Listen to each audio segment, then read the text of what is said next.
In the 1970s, a research project was developed to study how watching television may influence the viewer's idea of what the everyday world is like.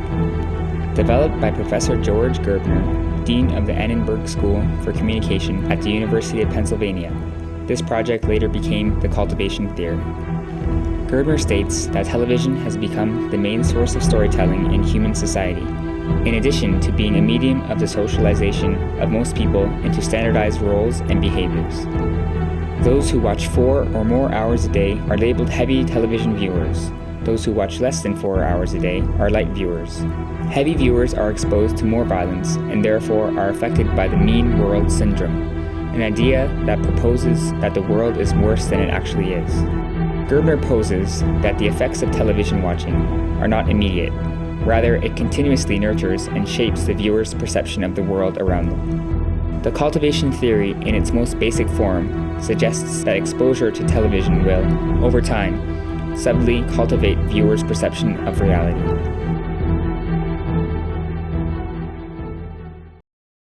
Today,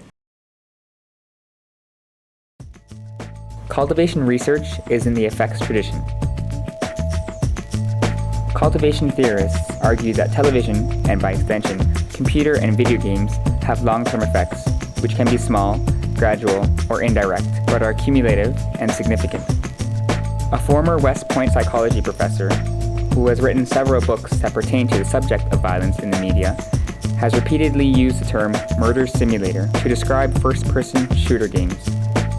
He argues that video game publishers unethically train children in the use of weapons and, more importantly, harden them emotionally to the act of murder by simulating the killing of hundreds or thousands of opponents in a single typical video game.